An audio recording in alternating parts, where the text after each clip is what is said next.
Good morning, good afternoon, good evening to all participants joining us today from all over the world. And a big warm welcome to all of you to our Mission 2030 workshop on community and volunteerism, strategies for improved volunteer engagement. I would like to advise you that this workshop is recorded. Whatever you are saying or writing in the chat box will also be recorded. Before we go any further, I would like to introduce myself.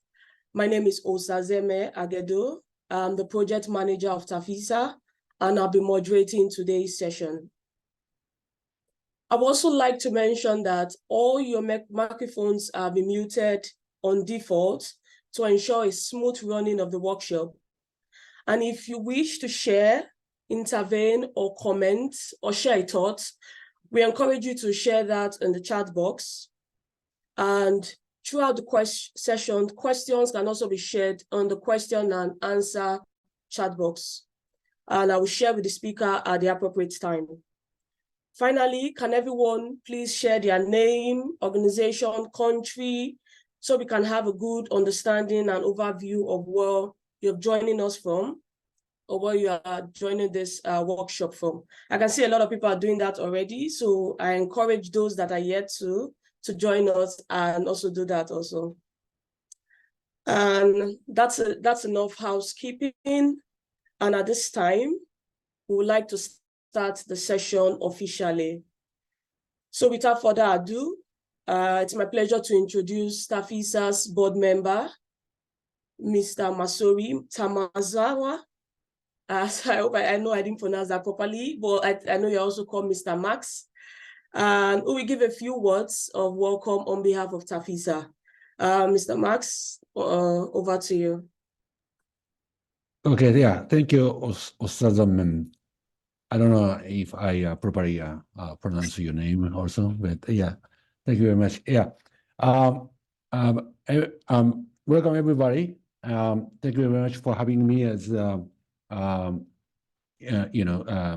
this welcome address for this very interesting session today. As you all know that the pillar of community and volunteerism of TAFISA's Mission 2030 describes this theme, volunteerism, as follows. Volunteerism is, in all its forms, contributes greatly to a sense of community and weaving the social fabric that makes us human. However, sometimes it is not valued, understood, or appropriately acknowledged. So indeed, we all recognize that sport volunteers are very important roles in order to maintain many sports for all activities in communities. Without them, we cannot sustain the sport for all movement itself and communities. So that's for sure. However, we also recognize that there has been a tendency that the number of sport volunteers has been declining in many countries, and Japan is not an exception. So I personally believe that the important keywords here are two. One is enjoyment, and another one is respect. We, Sasaka Sports Foundation, my foundation, Sasaka Sports Foundation is a Japanese sport think tank. Our mission is realization of sport for everyone society.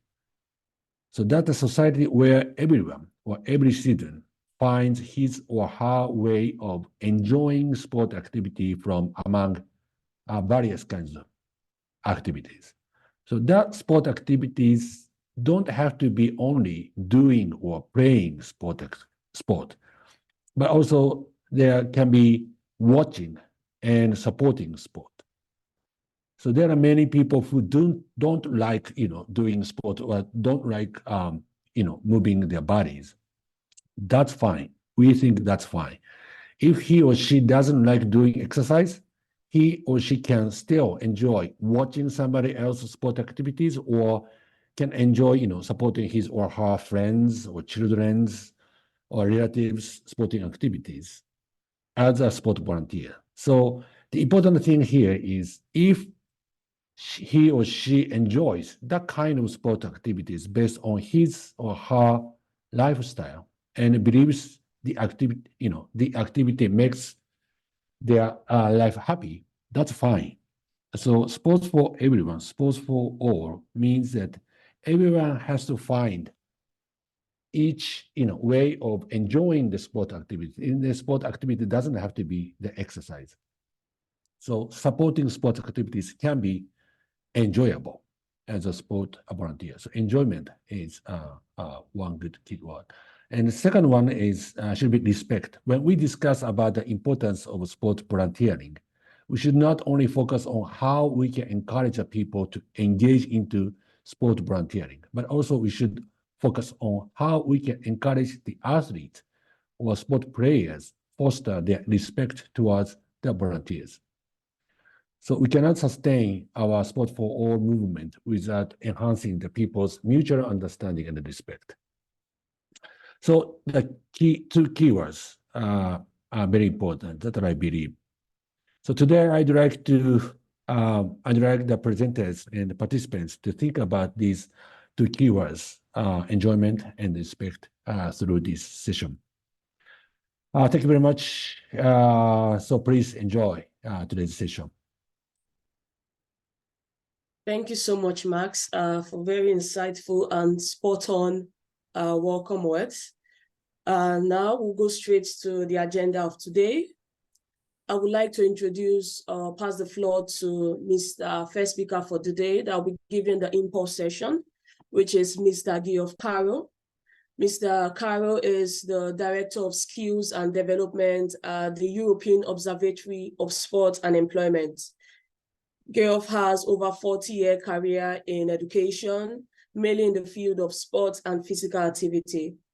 In 2021 to 2023, he led on compiling and analyzing all strands of research in European Observatory of Sport and Employment. The project was V4V project, and it focused on sports volunteering. He's also an editor and principal author of the book, Sport Volunteering in Europe, Realities, Opportunities, and Challenges. I encourage everyone to drop the questions in the chat box. Now we give the floor to Mr. Geoff. And yeah, I'm looking forward to your presentation. You can go ahead.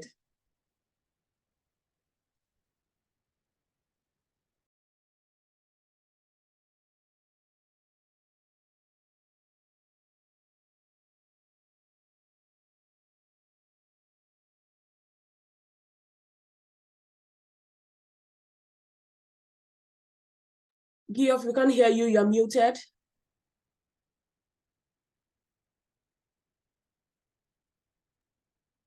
Sorry, that's the classic online error. I apologize. As has been said, my name is Geoff Carroll. I am the Skills Development Director for EOSE. EOSE is the European Observatory of Sport and Employment. We've been in existence for about 21 years, and over that 21-year period, we have been involved in about 66 EU-funded projects. We are a non-profit organization based in France, but today I'm speaking to you from London. Mainly today, I'm going to be talking about the research report, which was produced by the most recent project which we led, which is called V4V, and the research report is called Sport Volunteering in Europe, Realities, Opportunities and Challenges. And as you can see from the link below, it is available online, and I would encourage everyone, please, to go to our website, download the report and read the full, if you can, the full 140 pages. It's quite a long report, but there is a very good executive summary. Just a few words about the V4V project. The full title was Analysing and Making Visible the Skills Acquired Through Volunteering in Sport in Europe. Its acronym is V4V. It was established very much in line with something that Max just mentioned, which is the decline in sport volunteering. And one of the things that we noted was that Eurobarometer research in 2017 identified that sport volunteering in Europe had gone down by at least 1% in the period 2014 to 2017, so only 3 years. It's funded by the Erasmus Plus Sport program. It's a collaborative partnership, and its priority is to promote voluntary activity in sport. It was a 3-year project, and we have just successfully brought it to a close last month. You can see here the partners who were involved in the project. We had 13 partners altogether, representing 11 different countries, and we had a mix of a number of different major organizations. ISCA, which I'm sure you're all aware of, Global Association for Sport and Culture, Centre for European Volunteering, which covers all areas of volunteering, not just sport. Some major federations, World Rugby, the International Judo Federation, and then we had national federations as well, Romanian Football Association, etc. Research institutes like the Portuguese Institute for Sport and Youth, which is also a government agency, and 2 universities. So it was a very big project. It involved a lot of very important partners. Now, I'm going to be talking to you about the report, and I think it's important that you know how the report was compiled. We had 3 major strands of research. The first was desk research, and the partners looked at 112 different documents altogether. We carried out interviews with 57 sport volunteers, mainly based in Europe, some outside of Europe. And we had a very big survey. We had an online survey, which covered, well, we had responses from 2,723 sport organizations, and the report is a result of putting all of those 3 strands of research together. The online survey was incredibly successful. We only expected to get about 1,000 responses. Ultimately, we got 2,723. It was an online survey. It was available in English and 17 other European languages. It was conducted in 2022, and we think the organizations who responded represented about 233,000 regular volunteers. In other words, that's the number of regular volunteers they had, mainly from grassroots clubs. And one important thing is that 93% of the respondents were or had been volunteers themselves. So we think, putting all of this together, we've got a really solid research base. What I want to do now is take you through some of the key questions and answers from the research. And the first one is, as you can see, is sport volunteering a big deal? Well, our research finds that sport has the biggest volunteering workforce in Europe. It's far bigger than other youth non-sport organizations, for example, health and social care, performing arts, whatever. It is much, much bigger. We found that around 12 million European citizens over the age of 15 engage in sport volunteering every year. That's equivalent to the population of Belgium, for example. They contribute 96 million hours of voluntary work, and that's equivalent to about 600,000 full-time posts in sport organizations. And if we had to pay their salaries, which we don't because they're volunteers, that would be around 1.5 billion euros every year. So sport volunteering in Europe, incredibly important. Why is it important to sport?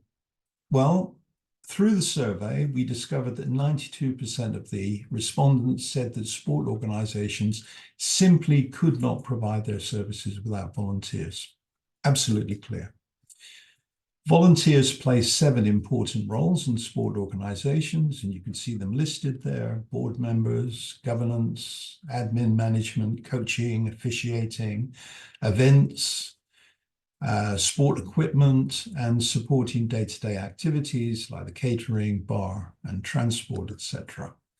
And what we discovered from the survey is that volunteers are in the majority, and in some cases they are exclusively in those roles, especially in sports clubs. So I think that emphasizes the importance of the volunteers. Now, we asked the survey respondents, what benefits do volunteers give to sport? And you can see here, 60% energy enthusiasm to sport organizations, vital in providing logistical support. 50% saying they bring in new participants for sport activities. And 40% agreed that volunteers help to build relationships with the local community. And of course, that's absolutely vital to building sport participation. Now, let's look at it from the other point of view. What benefits do volunteers get from volunteering? And then from the survey, you can see the percentages there. These percentages will not add up to 100 because people were given the opportunity to answer, to provide more than one answer to a question. Nevertheless, we look at this, 98% volunteering contributes to volunteers' personal and social development, helps them to develop new skills and competencies, be involved in a sport that they feel passionately about, which I think is one of the points that Max made in his introduction. People want to feel needed, valued, part of a team. They like meeting new people, making friends. Enjoyment is important, and Max mentioned that. And then, of course, things like making a difference to the lives of others and a sense of personal achievement. Is sport volunteering the same across Europe? Well, the answer is no, and I think you will find this if you look at every country across the world. Levels of sport volunteering vary greatly across Europe. Sport volunteering is more common in Northern and Western Europe and less common in Southern and Eastern Europe. And if you look at one of the surveys that was conducted by Eurobarometer in 2022, you can see here very high levels of volunteering in countries like the Netherlands, Luxembourg, Ireland, Denmark, Sweden, much lower levels of sport volunteering to be seen in countries like Italy, Spain, Poland, Hungary, etc., the countries of Southern and Eastern Europe. Is sport volunteering inclusive and diverse? Well, 82% of our survey respondents said that sport volunteering must become more inclusive.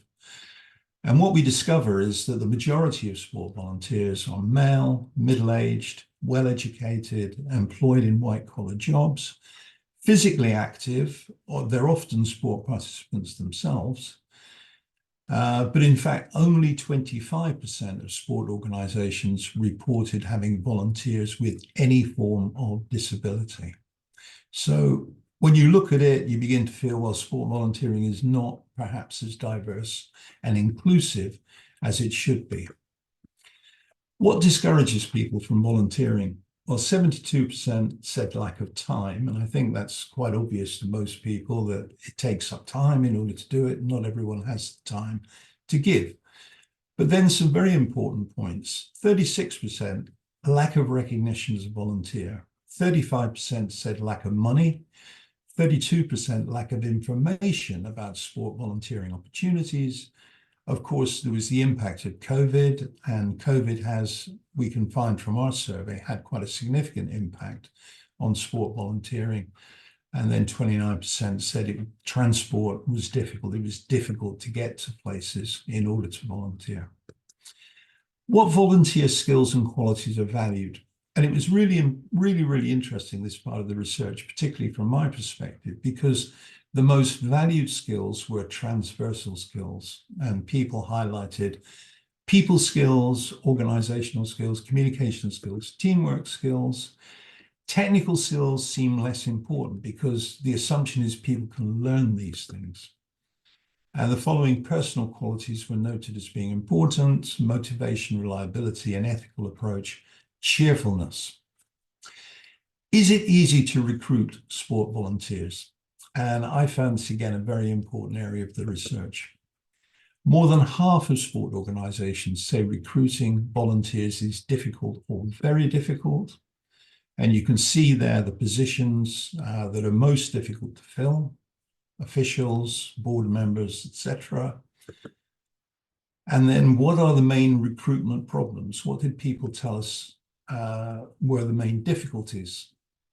Not enough people interested in sport volunteering, 62%. And then you come back to the issue of attitudes, motivation, personality. People identify that as being a problem. COVID pandemic was identified by 37% as having impacted on recruitment, and lack of organizational capacity to engage volunteers. How do organizations recruit sport volunteers? And I feel this is really important because all areas of the research suggest that it's mainly personal contact.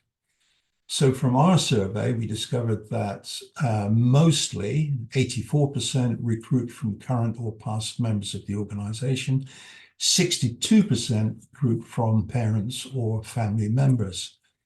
Broader, more proactive methods are not well used. So you can see here, only 33% recruit from the local community, 21% from schools and universities. Only 5.3% use volunteer agencies or platforms to recruit. Are sport volunteers well trained? I would like to say yes, but unfortunately, from the survey, we discovered that only 39% of organizations regularly review their volunteers' training needs. And if you want to train people, you need to know what their needs are as far as training is concerned. 45% of sport volunteers never receive induction training. 54% of volunteer positions never receive ongoing training while they're volunteers. Most learning is informal and on the job. And people identified the biggest barriers as being a lack of a training budget, no time or capacity to train volunteers. 41% said that volunteers do not want to take part in training. And then 32% said that relevant training opportunities were not available. Now, it was also important for us to find out what people thought about the management of volunteers. Are volunteers well managed? Well, from the survey, we discovered that 71% do not have written guidelines for managing volunteers. 49% have no one responsible for managing volunteers. Only 50% of organizations provide clothes, uniforms, food, and beverage. Only 42%, less than half, reimburse the cost of volunteering, for example, travel and accommodation. And only 37%, and I thought this was quite shocking in a way, coming back to Max's point about respect, only 37% provide volunteer certificates, celebrations, or other forms of recognition. The biggest problems that people identified in managing sport volunteers were volunteers are not always available when we need them. That was the biggest one, and that's understandable. Volunteers do not have the same motivation as paid staff, relatively low at 25%, and then it's difficult to maintain communication with volunteers, also quite low at 25%. Now, the big issue, of course, is not just recruiting volunteers, but it's also, can we keep volunteers? So is it easy to retain sport volunteers? From the survey, 71% of organizations said it was difficult or very difficult to keep their volunteers. And the biggest problems were volunteer time constraints, changes in volunteer personal circumstances, and then again, at 31%, volunteers do not feel their contributions are recognized and celebrated. And when it comes to the most effective ways of retaining volunteers, 82% simply said we have to show them more gratitude, we need to thank them, we need to show appreciation for what they're doing. Giving incentives, for example, uniforms, reimbursing their expenses, 51% said that was an important thing to do. And then 49% felt it was really important to give volunteers more ownership and influence over the running of their organizations. So these are simply some highlight points that I'm bringing to your attention. There is far more in the report for you to look at. But out of these key highlight points, I've tried to pull together some key learning points in terms of how sport organizations could improve what they do. Point number one, volunteers are a vital resource. Make your organization volunteer friendly. Create a welcoming environment for your volunteers. provide lots of opportunities for social interaction and teamwork, because that's something that they're looking for. Listen to your volunteers and involve them in decision-making and management in the organization. Sport volunteering is not the same across Europe, and there is much that countries with low volunteering rates can learn from countries who are doing better. Sport volunteering is not yet inclusive and diverse. Look for more female volunteers. Try to correct the gender balance. Identify and remove barriers to volunteers with disabilities. Volunteering can do great things for people who have physical or mental disabilities, or people who have mental health problems. Let's give them the opportunity to volunteer. But if you want to do that, you have to remove the barriers. And then finally, reach out to people who have more time to volunteer. Don't just rely on your members. Don't just rely on your parents and family members. Look for students, look for unemployed people, look for people who are in retirement, who actually might want to contribute more. Key learning points. Number 2, be more proactive and imaginative when you recruit volunteers. Don't just rely on current members, parents and family. Advertise volunteering opportunities. Use recruitment methods which reach the local community. Focus on the things that motivate sport volunteers. So when you're trying to attract people, think about the fact that many people are going to be passionate about a particular sport. It might be football or basketball. It might be handball, it might be softball, whatever it happens to be. People will be interested in the sport. Try to build on that. Try to emphasize the opportunities for social interaction, fun and enjoyment, and desire to help others. Look for people who have the right personal skills and qualities. They don't necessarily need to be trained as a board member or as a coach before they become a volunteer, because you can teach them, they can learn on the job. And then, of course, we know that many people get involved in sport volunteering as temporary event volunteers, often for big events like the Olympics or the Euros, whatever it happens to be. Try to transform those people into regular volunteers. And then in terms of the time constraints and personal circumstances that people face, offer more what we call micro-volunteering opportunities that do not require so much time. Allow people to dip in and dip out of different types of volunteering experiences, rather than demanding long-term commitment to the organization. And then the last page here, I think, volunteers want to learn new skills and competencies. That's one of the reasons why they get involved in volunteering. So give them training. Find out what training your volunteers need and want. Allocate some of your budget to volunteer training. It's difficult because everybody's short of money, but think about the importance of volunteering and building their skills.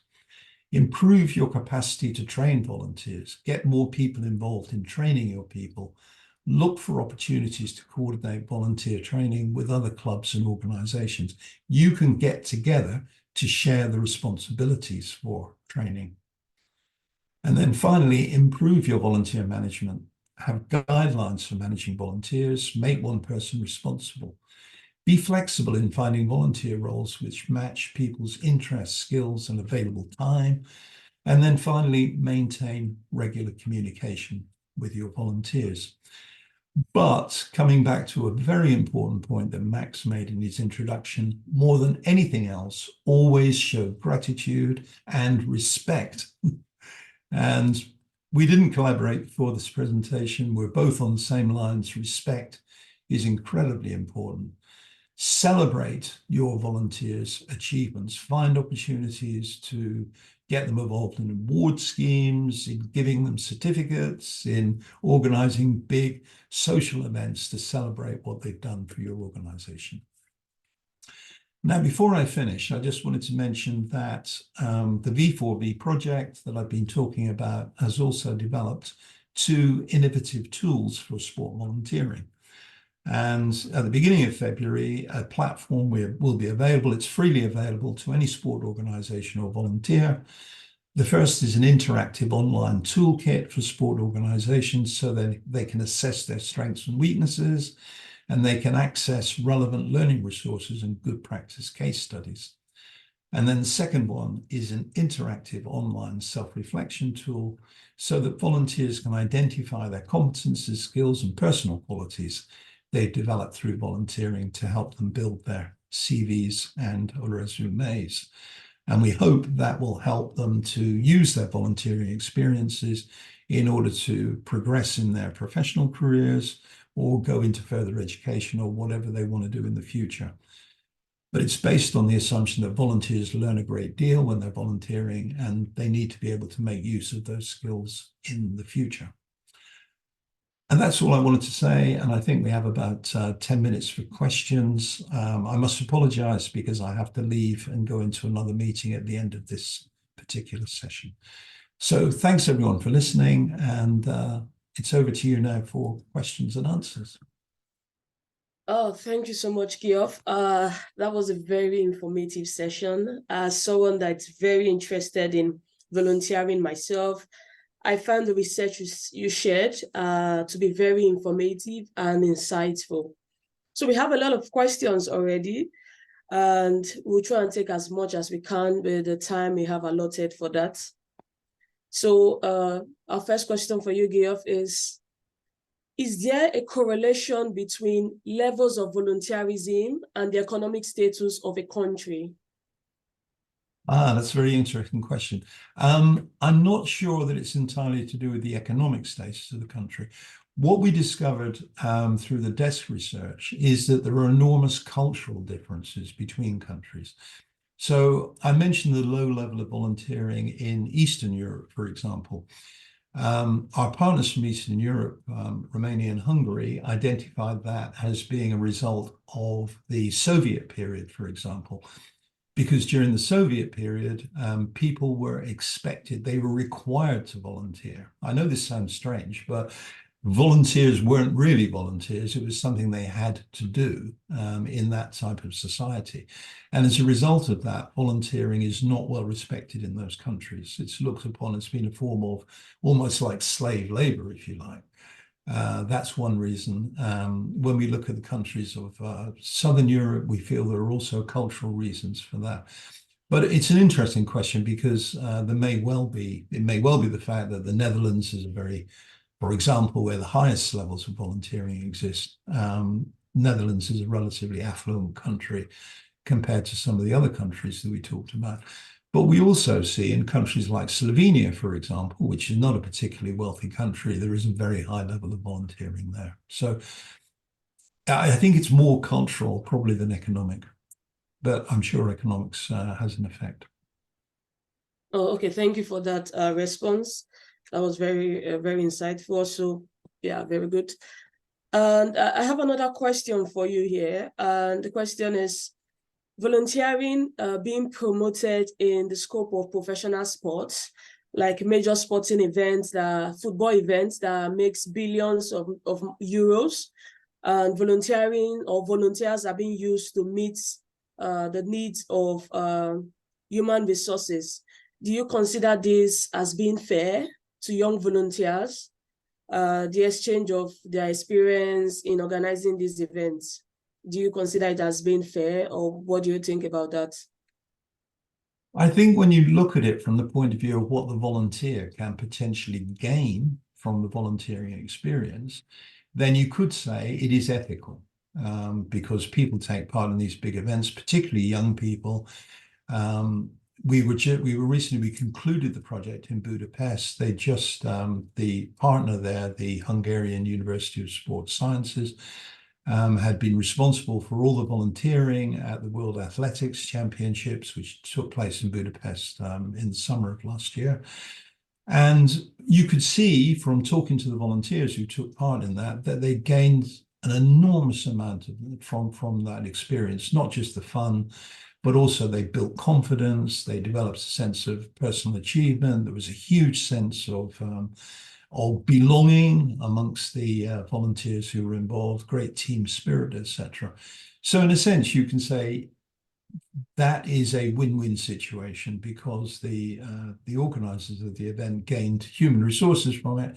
Absolutely true. They gained those human resources at a relatively low cost. But nevertheless, provided, and this is the important thing, I think, provided the volunteering experience is a very positive experience for the volunteer, and they develop skills and competences and confidence and all sorts of things they didn't have before, then I think that's fine. If you look at it from the other point of view, that not very much is offered to the volunteer, they don't get much in the way of celebration, respect, sense of personal achievement, they don't gain any training from the experience, then I think that is not a good thing. And I think probably when Carroll speaks later on in her presentation, she'll also pick up on some of these points, because I know she's very involved in major events. Okay, thank you. I saw that question as a bit of ethical space, especially when you look at the area of sport ethics and integrity. So thank you for that answer. Yeah, I have another question here for you. And it says, you said the sports sectors have a lot of volunteers, and volunteers make a large percentage in organizing sport events and in sports club. And this question is, why is that? Why do you think that is? Why do you think that the sports sector runs with a lot of volunteers? I think it is mainly because of the cultural history of sport. And that's the way I see it. Sport emerged certainly in the country that I'm from, the UK, and in Western Europe in particular, as an amateur pursuit. And it developed very much with a spirit of amateurism. And I think also because of the very big involvement in sports clubs of children and young people, there was a very close relationship between sport participation and parents and family, and people were happy to contribute to that. And I think the other important thing is about the universal appeal of sport. Sport is a universal attractor. It is such a popular thing. Even if you don't participate, you sit at home, you watch the football on the TV, whatever you happen to do, the athletics, the tennis. It's something that people really get engaged in. It's something they feel is really important. And I think over and above that, there is a great understanding of how sport can contribute to young people's development, particularly positive values, all the positive values of sport that we talk about, and also, of course, the health-enhancing physical activity dimension. So I think for all of those reasons, you can see why there's a very strong motivation for people to volunteer in sport. Okay. Thank you very much for that. I think that's all we have time for now. Before you go, I just want you to re-emphasize, because I'm getting a lot of questions on how people can sign up for the online toolkit, how they can access it. I don't know if you can just reference that again or re-emphasize that before you leave. Yeah, the toolkits will be available in early February. It's not live yet, so I can't give you a link to access that. What I'm hoping is that the presentation I gave today, the slides that I used, you will distribute those to all the people who are taking part in the workshop.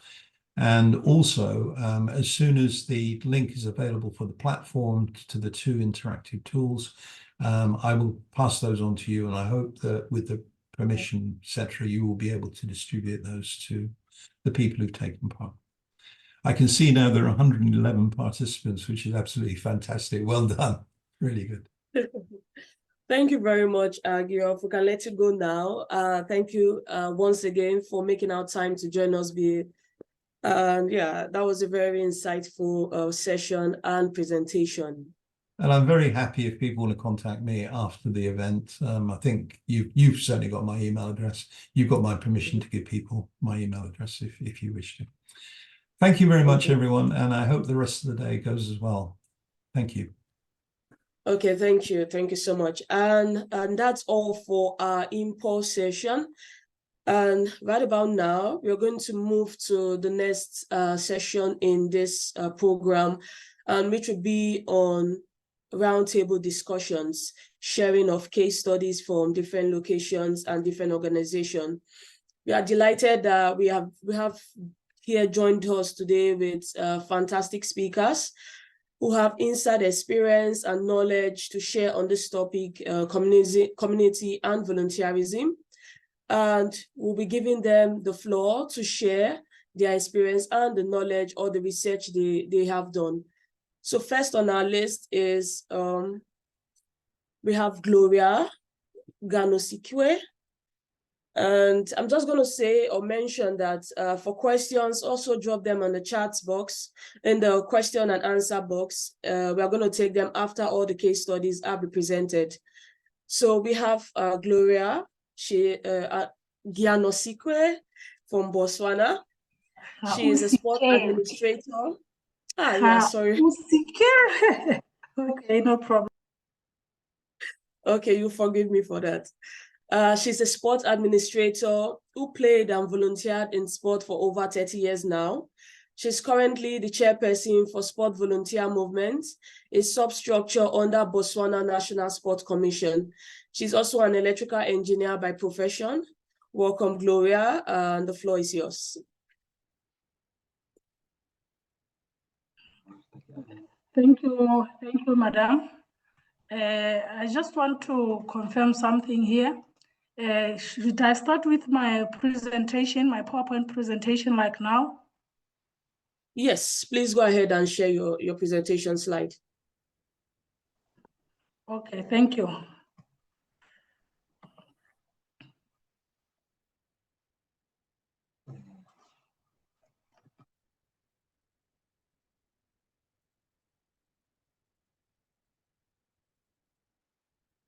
You have disabled the sharing of screen?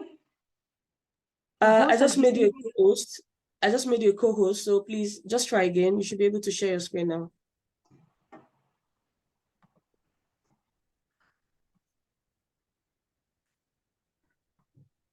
Okay, thank you. As I said, I'm Gloria Gaosikelwe. And like you mentioned, I'm the chairperson of Sports Volunteers Movement in Botswana. The Sports Volunteers Movement is a substructure of Botswana National Sport Commission. The Botswana National Sport Commission is a commission under our government, the government of Botswana, where it takes full responsibility of sports. So Botswana Sports Volunteers Movement is a substructure under Botswana National Sports Commission, which was established in 2000, and it was launched in 2012. It was established, the main reason being to encourage the spirit of volunteerism in the country for different sporting codes, be it football, be it netball, motorsport, etc., etc. And especially in cases where there is an adequate financial resources to engage full-time personnel during sporting events. That's how SVM was established. The objectives and aims of the Sport Volunteers Movement was to create capacity building for sport development in line with Botswana vision and BNSC vision. BNSC being the custodian of sports in the country, Botswana National Sport Commission. It was also to educate community about the importance of sports in health and quality of life.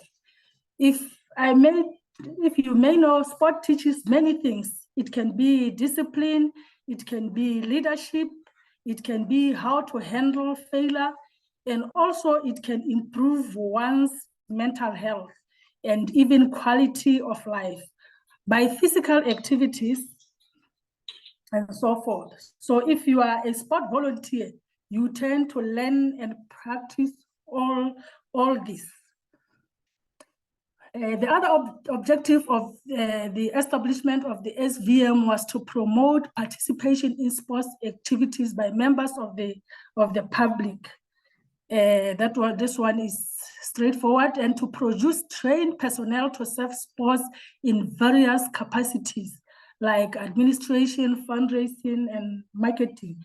You may know that some sporting codes offer training and conduct workshops to volunteers prior to their events. If there is an event, a FIFA World Cup event, motorsport, or whatever, most of the times the sporting code offers induction or training to these volunteers for the successful of the event. And this is how it will help these volunteers to become sport administrators or even sport leaders in the National Sport Association, serving as National Executive Committee members.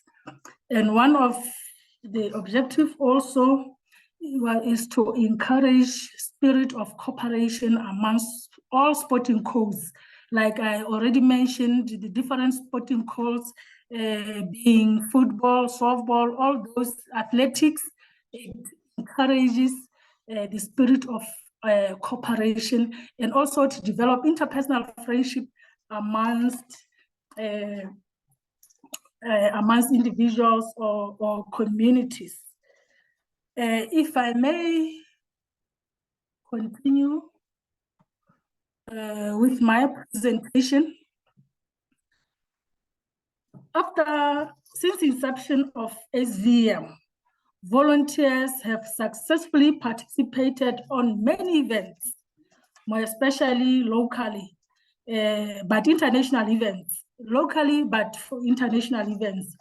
Listed here are some of the events that SVM was part and parcel of them. These are not all. These are some of the events that since inception, SVM has been participating and continuously even now participating. As you can see that the last one here was the Gaborone Golden Grand Prix, which was held in Botswana just last year.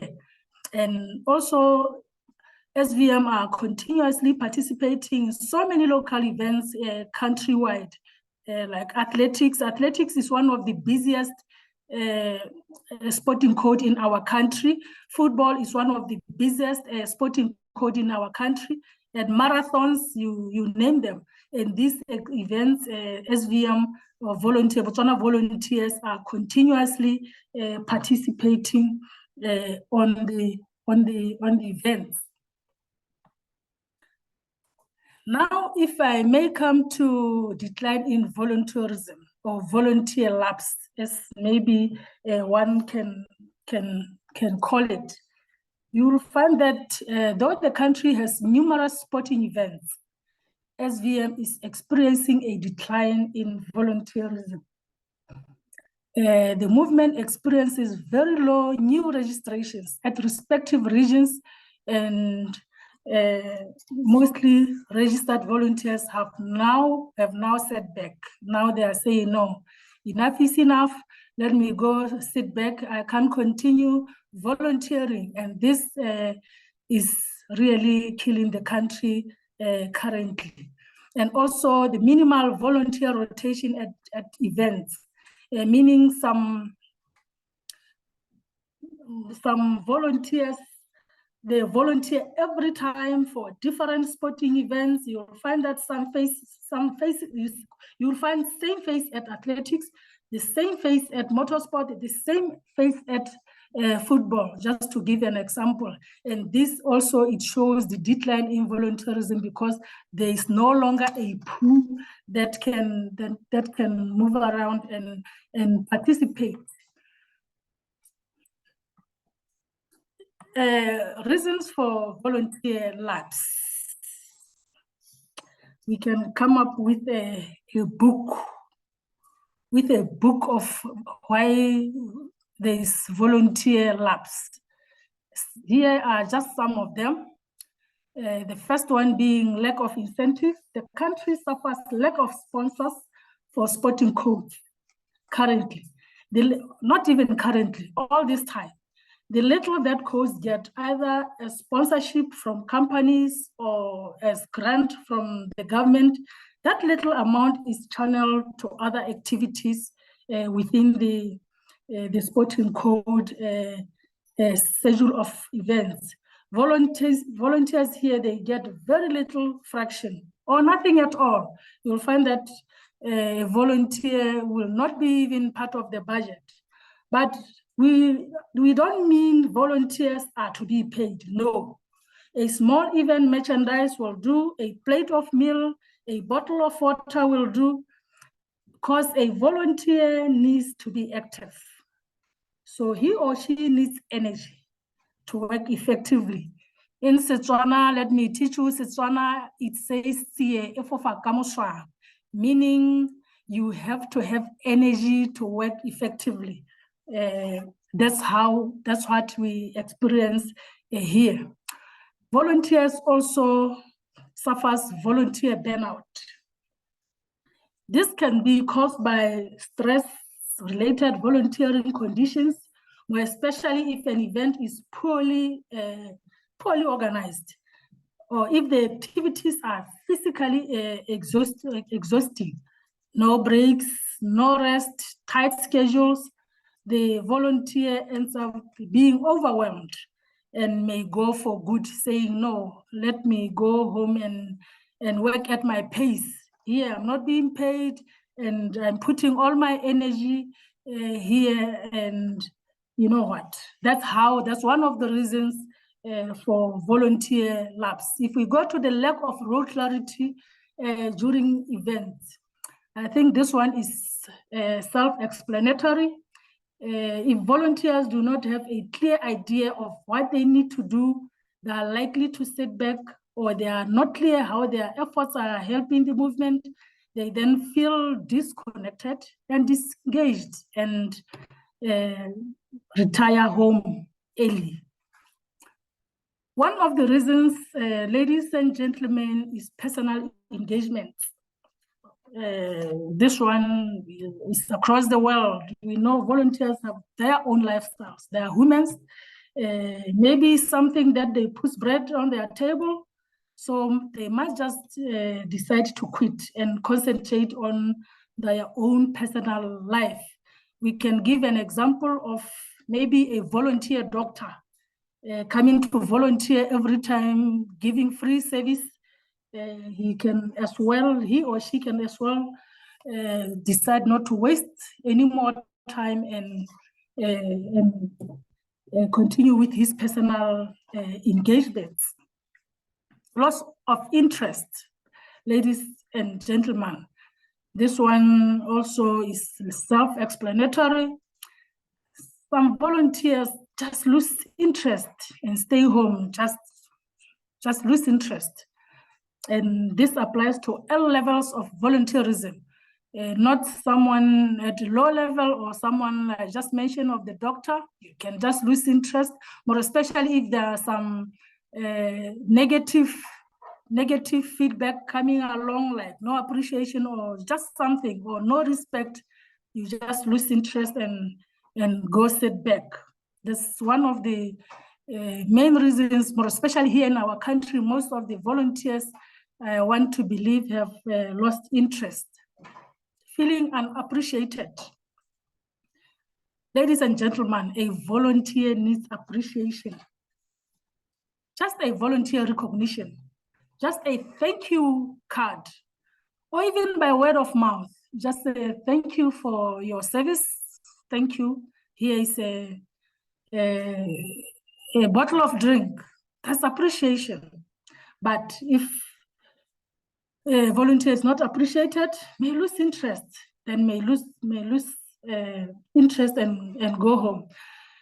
Here, some people look down upon on volunteers, ladies and gentlemen.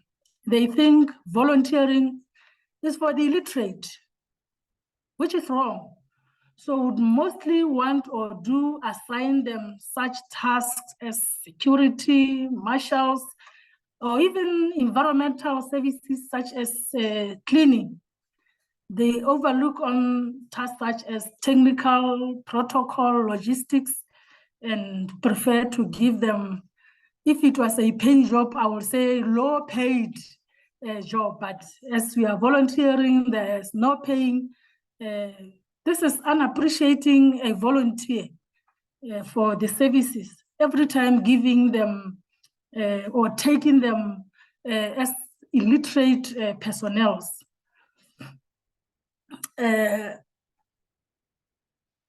This kills the morale of a volunteer and may easily sit back.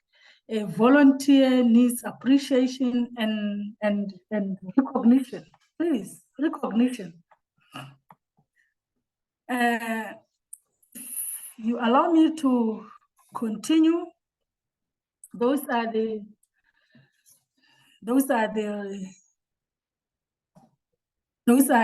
reasons for volunteer labs. So as the chairperson of the sport movement here in the country, I came up with some strategies that will help to encourage and retain volunteerism. The first one, I'll say, let's value volunteer support. Let's give volunteers awards, incentives. I know someone will say, I want volunteers to be paid. No. As a country, as sporting codes, let's appreciate the works of a volunteer by just a small thing. If we don't do that, very soon we'll be going 24 years back, where sporting codes will be struggling financially to engage people to offer services that could easily be done by volunteers. So some of these appreciations, just incentives, may assist to retain the volunteers. Here in Botswana, every year we have Botswana National Sport Commission awards. Awards given to people who have done well. You know of our Litsile Teboho, you know of our Isaac Makwala, you know of our Aman Clemonso, just to mention a few. Every year, Botswana National Sport Commission gives awards. And it will be very, very, very nice and very motivating if volunteers can be appreciated, maybe in the same way, just at the end of the or during the hours, being given something for their free service. The other point to retain volunteer is to educate the community, ladies and gentlemen. This one calls for respect to a volunteer. You know, some volunteers can be just chased, if I may say so, by negative words or negative approach. But this mostly is when the community do not know the role of a volunteer, or the approach and education may help in some way. The other strategy is international participation. Take volunteers to international events. For example, football. Take with you a volunteer to AFCON. Here is AFCON, African Continental Football Games. Take softball, take a volunteer to the World Series. If you go to Canada, take a volunteer with you. Athletics, take a volunteer with you to accompany. I just mentioned some of the good athletes here in Botswana. Take volunteer, international participation. Let the volunteer go there and participate, because you know what? There's no money. A volunteer cannot transport or fund herself or himself to these events. But if a sporting code has got international event, just to take a volunteer with them, this will really assist. Organizations such as TAFISA continue to support SVM, like even now you can see me here, I'm here, TAFISA. Let other organizations take the same route to assist volunteers. Ladies and gentlemen, use of influencers to encourage volunteerism, especially amongst youth. This one is self-explanatory. You know, we have got good influencers countrywide. if these influencers also volunteer, now the youth will see, oh, so this is not for illiterate people. Even me, even so-and-so is volunteering, so I can also join. Empower volunteers with training. Also, even this one, just giving a volunteer coaching training, admin training, leadership training, management training. You can retain volunteers, but because they will see that the movement also is doing something for my development or for my growth. Match volunteers with their passionate skills. Capitalize on the volunteer skills and passion. Use them to their full potential. Treasure volunteer passion is very, very important. The other one is provide leadership or growth opportunities for the longest time. A volunteer needs to graduate and upgrade. Give them new roles. They can only graduate if you give them new roles. In all organizations, ladies and gentlemen, you need to climb a ladder to the top. Engage them to lead events. Promote them to sport administration. Then by that, they will be growing their knowledge and they will be retained in our movement. If I continue with the strategies, develop networking opportunities,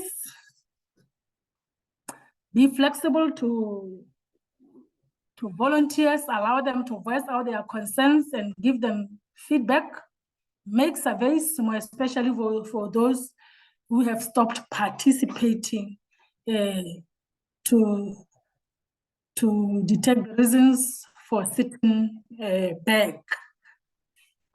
Ladies and gentlemen, in conclusion, I will say volunteer retention comes down to the movement's ability to form genuine, long-lasting personal connections with volunteers. Cultivate the relationship. Volunteers participate because of the understanding of the strategy. Let your strategy be known by volunteers. They will drive it and be part of that. The engagement and being appreciated for the unpaid services is key. I just talked about appreciation. I talked about the value the volunteer. A volunteer is a gem. If we are in Botswana, we will say it's a diamond. You know, when you talk of diamond, when you talk of Botswana, you talk of a diamond. A volunteer is a diamond. So it needs to be handled with care. A volunteer should not only be recognized, but esteemed and appreciated. A volunteer is at the organization, not because they have to, but because they want to. That's a volunteer. Ladies and gentlemen, that marks the end of my presentation. Thank you very much for your kind attention. Yes, I will take questions and answers. Thank you very much. Thank you very much, Gloria. You can stop sharing your screen now. That was, thank you for presenting the work of SVM. That was very insightful. And as I mentioned earlier, questions will be taken at the end of the case study presentation or the case study presentation. So Gloria, you can just stay on with us, and at the end of the presentations, we'll go into questions that will be asked directly to you. So the next person on our list I'll be sharing the case study is, I want us to welcome our next speaker, which is Mélina Gaddi. Mélina is in the house. She's an in-house lawyer for the French Federation of Multi-Sports Club. Mélina, I'll give the floor over to you now. Thank you. Hello to everyone. Do you also see the screen? Yes, we do. Yes. Yeah, if you can just put it on. Yeah, thank you. Perfect. All good. So hello to everyone. I'm Mélina Gaddi. I'm in-house lawyer at the French Multisport French Federation of Multisport Club. The federation, we are 22 employees, 586 association members. It represents like 745,000 people who practice sports in all associations. The federation is aiming to support the multi-sport association in their development by helping them in the creation of different projects related to diversity, inclusivity, health sport, even e-sport. The legal departments advise the administrators about the laws applied to the association functioning and the employees. For this workshop, I will present you, first of all, the study of France Benevola about volunteerism in France and in the sport association. I will try to be quick so we don't have a repetition with what Gloria and Geoff said, but so you can see like how volunteerism is in France. Second of all, I will talk about our volunteerism committee we created in the federation and the action we make. And finally, I will talk about Omnisport pour elle. Omnisport pour elle. We can translate at multisport for women. It's our action to encourage women to take post with responsibilities in our association. So, in France, two organisms, France Benevola and the National Institute of Popular Youth, have done studies about the volunteerism in France, and particularly in the sport association. These studies, like the one Geoff presented us, allow us to know more about the volunteers in sport organization, particularly the age and motivation, so we can have a better understanding of the evolution and the environments surrounding the sportive ecosystem after the COVID crisis. According to the studies, only 46% of volunteers in the sport organization are women.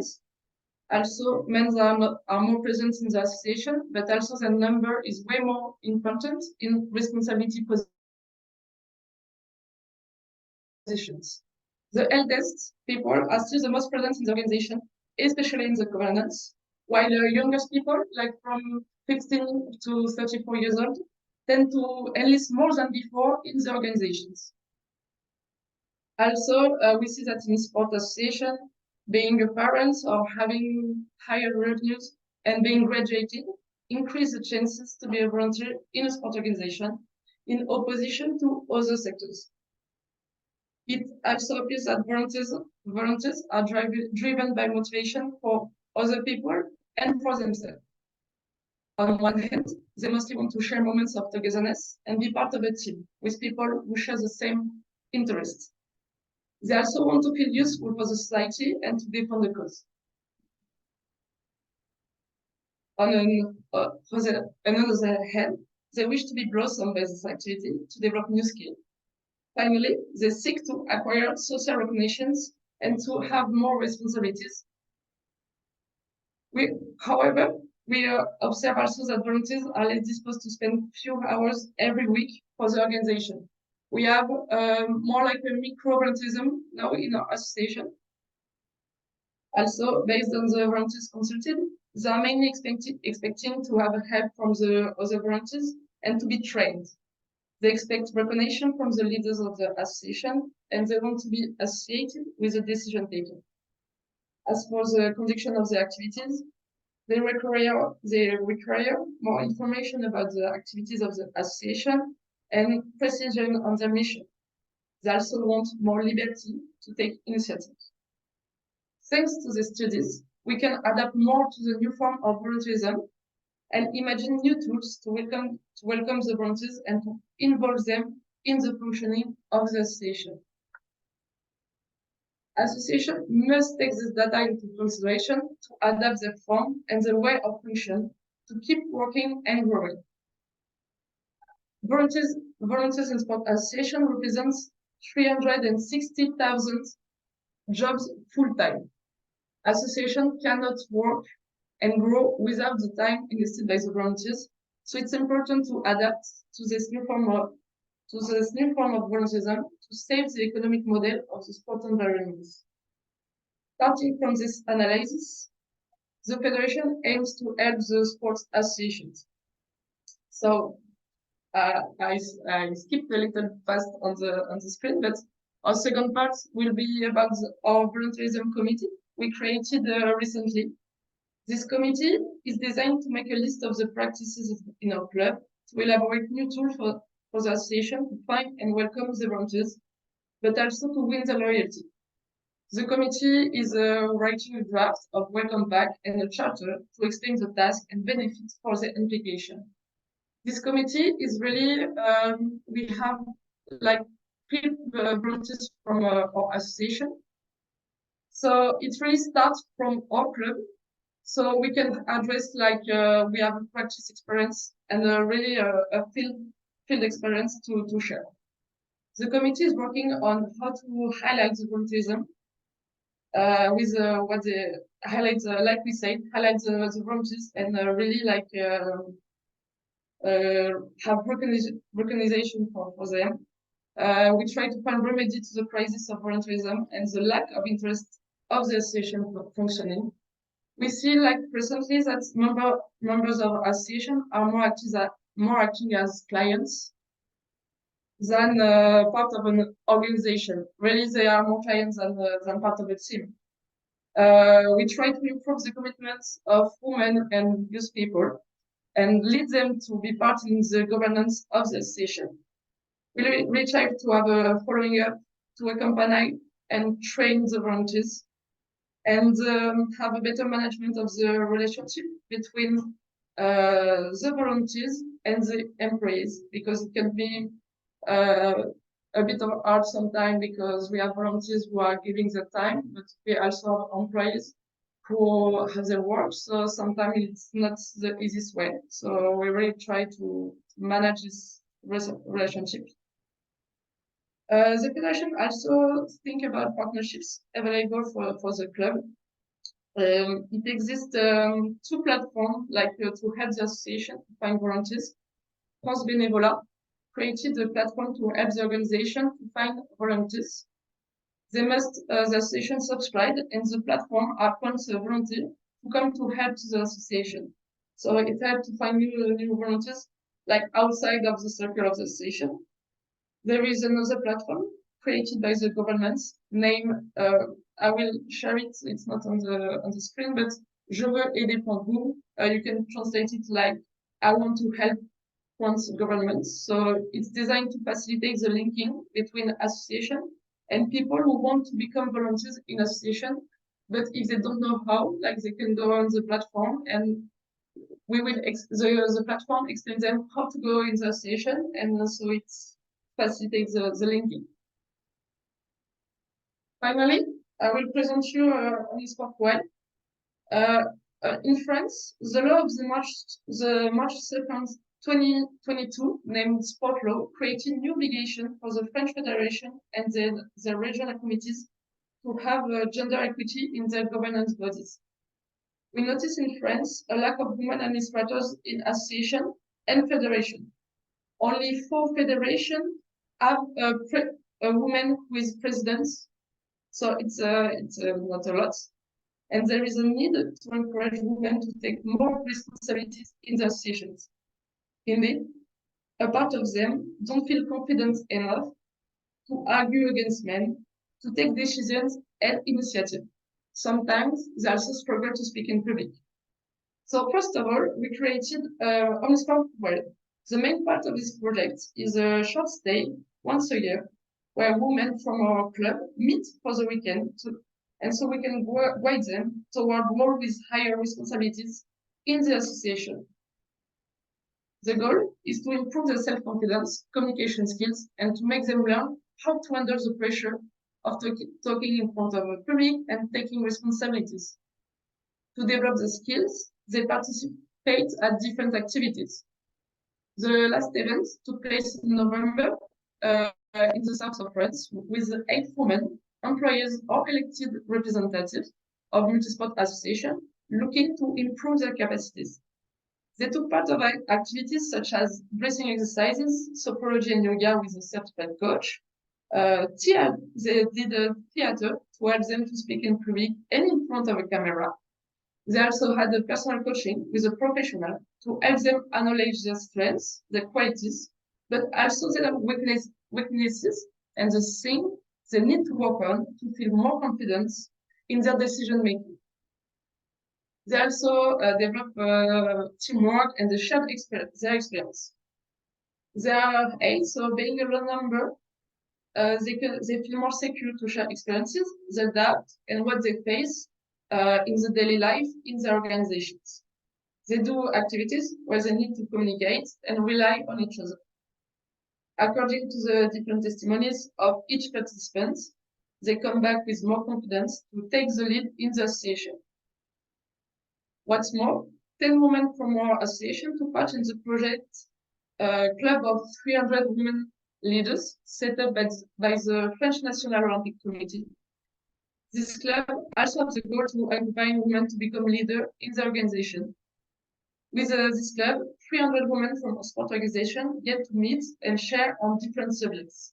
They get specific information, coaching, and training on different subjects to become more confident as leaders. Finally, each year we organize a gathering related to the subject Omnisport pour elles, donc multisport for women, where leaders of the association can share their experience and action to help women leaders to embrace the post with responsibilities, but also to increase the female practice in sports. To conclude, as a federation, we advise our club so they can face the crisis of volunteerism, which is way more important since the COVID crisis. We try to find new ideas to keep and find new volunteers. In parallel, the will of the government to establish a strict parity in the governance bodies of the sport organization obliges the institution to find new ways to involve women as leaders in organization. So we try to encourage the women in association to feel more confident, to take responsibilities, and become leader of the association. Thank you for your attention. I'm willing to answer any further questions on this subject after, if needed. Thank you, Mélina, for such an insightful presentation. Thank you for sharing with us the work of Fédération Française des Clubs Omnisports. And yeah, all the questions we asked immediately after the case studies have been shared. Now we'll move to our very next speaker, which is Carroll Jimenez. Carroll has over 15 years of experience in international development. She has worked with different international organizations like Interpol, UNESCO, and Interpol, UNICEF, and United Nations Interim Administration Mission in Kosovo. And she has worked with government agencies, international non-profits, and in subjects around child protection, gender equality, sport for development, peace, security, and human rights. For more than a year, Carroll has been the project coordinator of the House of Sport Volunteers, where she applies her skills to connect sport organizations with sport volunteers, and also develop policies to advance the subject of international agenda. Thank you for joining us, Carroll. You have the floor. Thank you very much for having me here. Let me just share my screen, please. I'll put it here so I can share. So are you seeing my presentation? Yes, I do. Okay, perfect. Thank you so much. So thank you for the introduction. My name is Carroll Jimenez. Let me just go back. As mentioned, I am the project coordinator of the House of Sport Volunteers. And I will first like to briefly explain where is the House of Sport Volunteers, and then mention some of the challenges and strategies that the House has developed in order to help enhance or get better through those challenges.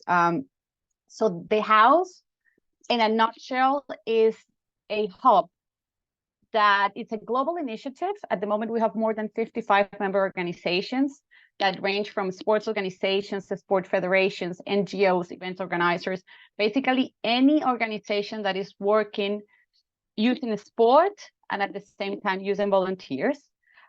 This global initiative was launched very recently in September 2023. So it's an ongoing process. And it was following the conclusions of the Empowering Young Volunteers Through Sports ABLE, which was a project founded by the EU, where we got most of the conclusions and of the challenges that we're now trying to address through this global initiative.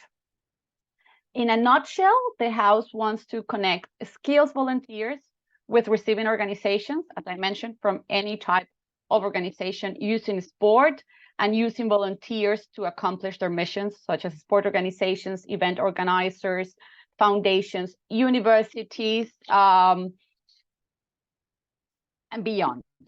But the House not only wants to be a hub where we have like a roster of volunteers and organizations looking for volunteers. We want to go beyond that. Apart from facilitating the participation of volunteers in sporting events of any size or sports-based projects, we also want to be a place, a hub, where we can offer a unique offer of training and educational programs that comes from all these organizations around the world. So we want to be this hub where we can find everything related to sport volunteerism that will help, as we were mentioned as the challenges, the sport volunteers to develop their skills, competencies, and also for the member organizations to find tools and resources that will help them best manage their volunteer force. It also aims to be a place where volunteers can have their skills and competencies certified, and where we promote the incentive to volunteers that we have been speaking about throughout in this workshop today. And for that, we aim to engage with universities and business sectors, and I will present a little bit of the strategies that we're thinking about it. So what will be the benefits for volunteers by joining the House of Sport Volunteers? As mentioned, access to sport volunteering worldwide and also next door locally. This is a global initiative. Develop life skills and new competences and gain working experience. Understand how to transfer these skills and competences gained through sport volunteerism into their professional world. Certify the skills and competences. Access to educational programs, training, and mentoring, and at the same time connect with a multinational network of like-minded people. We were just talking about networking and the importance of networking. And it also brings benefits for organizations, which is that an organization can make available their training programs, resources, policies, reports, ideas on sport volunteerism on this platform, advertise the sport volunteers opportunities that can go from grassroots events to a sport for development and peace projects to major sporting events. So any type of sport using volunteering, and gain access to a network of skilled and internationally trained volunteers. And at the same time, which is, I think, it's one of the main assets that the House wants to bring into the table, is to actively contribute to the development of policies for the benefit of sport volunteers and sports at large. So now let me go a little bit into what brings us here today, which are the challenges and strategies for improving volunteering engagement. And I must say that I'm happy or concerned, or I don't know what's the word, to confirm that all of the organizations that have spoken before kind of have identified the same challenges, and the House aims to be a strategy to surpass these challenges. So the first one that was also mentioned by Geoff was the lack of understanding or knowing where the sport volunteering opportunities are, right? So as my previous speakers were mentioning, the way that the volunteers opportunities are advertised are even through word of mouth or personal connections, etc. So what the House aims is to then bring a centralized roster of sport volunteers profiles and sport volunteers opportunities. So it will facilitate the search for sport volunteers and the search for sport volunteer opportunities, because what we have identified that the interest is there, the opportunities are sometimes there, but there is not this match that brings the two together. So that's what we aim to do.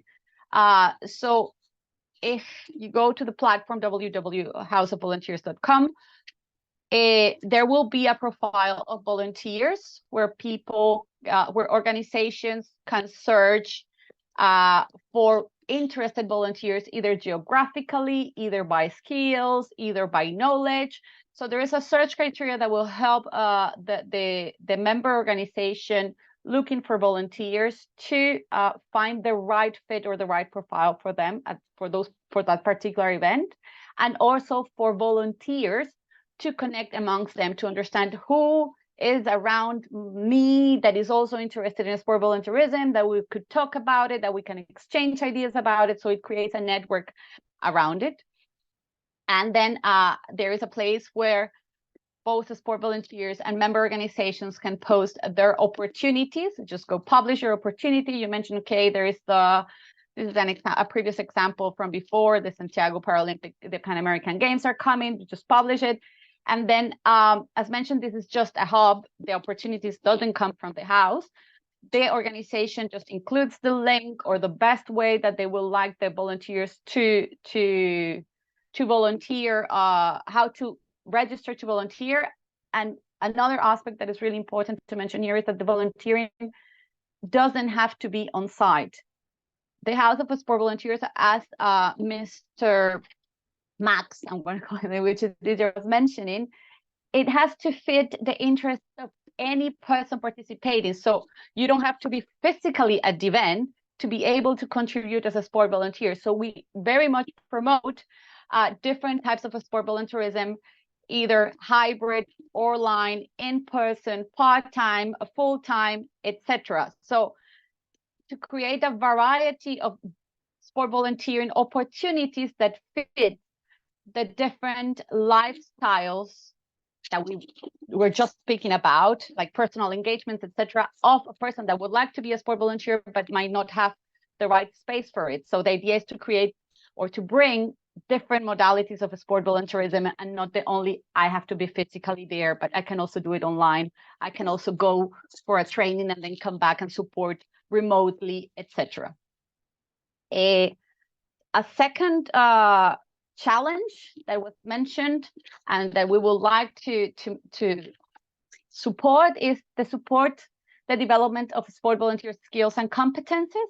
So to have a wealth of resources, of training, of educational programs, of reports, of doing webinars that can support the development of the skills and competencies of sport volunteers, and at the same time provide support to member organizations on how to best train the workforce. So to provide resources to these member organizations to see, I am organizing this event. For me, it's really important social inclusion, that my volunteers have the capacities to be responsive of the inclusiveness in this event, and that their member organization can find a resource there that can help them train their workforce through there. So there is so much created or developed around there that is kind of scattered, and then we would like to create this access to all the resources that are around on the subject. And the third one is the development of compilation of policy recommendations. So both we want to compile whatever is there. So for instance, we will be happy to include the presentations of today, the recommendations that were mentioned today, and at the same time, the development through the member organizations or with the sport volunteers of policy recommendations on the subject that will ensure, as we were mentioning today, the engagement of people with disabilities, of vulnerable groups, of women, the respect for the environment where volunteers works, the commitments, etc. So if you go then into the web page, where we will have a page called with resources, where you will have the educational programs, handbooks, reports, publications, and policy documents. And of course, this is a live platform, and depending on how big things come, they can be modified and adapted. We will have also e-learning courses, self-assessment, webinars, I'm mentioning, just to promote, raise awareness on the importance of all the challenges that we have been mentioning here today, and how the policy recommendations can bring these challenges and overcome these challenges together. The fourth, as mentioned, is the certification of skills and competences. So the idea is to support member organizations in understanding how to certify the skills and competences and make this type of certification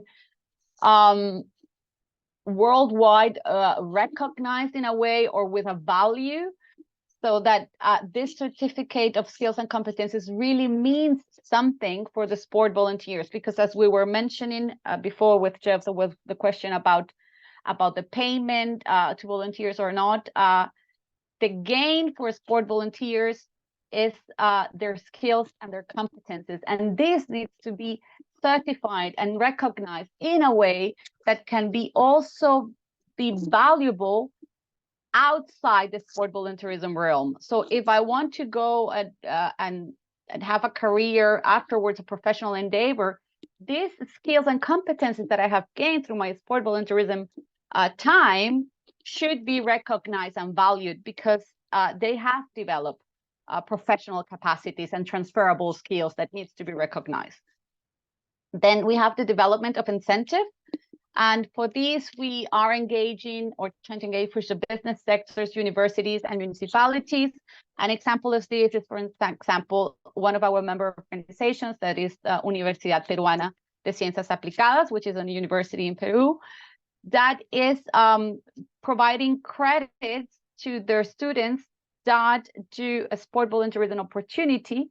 So these credits are then passed into their university credits. So they go and do a sport volunteering opportunity that is certified, and then this it's counted as a credit for their studies, which is great, because then the volunteer is following their passion and at the same time is receiving some incentive. This is an objective of the house, which is to engage the business sector to provide incentive to those that we have been certified that are doing a sport volunteering opportunity activity, and then we're trying to engage with the business sector to provide either discounts or miles or awards. So for instance, if a volunteer would like to go to support in Paris 2024, try to see if the Eurostar provides some discounts for those that mentioned that are going to participate in this, or the local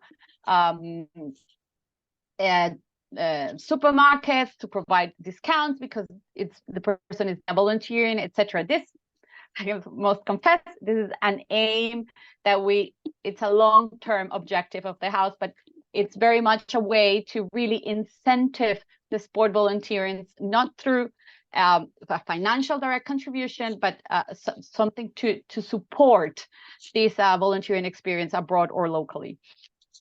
And another thing that the house really much aims to encourage is to promote the exchange of information amongst peers, which is basically to promote the network, to exchange information, to exchange best practices, to exchange what did I like, why did I like, what is not going well, so to create a conversation among things, so they can be awareness can be raised around them. And for that, the platform has a live feed option where members can exchange information, etc. So let me go a little bit into how you can join the house as a sport volunteers, which is a very straightforward. And we really, I really ask or welcome you to please register to join the House of Sport Volunteers, because the more, the merrier. So it's www.houseofsportvolunteers.com. You sign up, then the person will receive an email to activate the account, will sign up with the email, and then needs to complete their profile.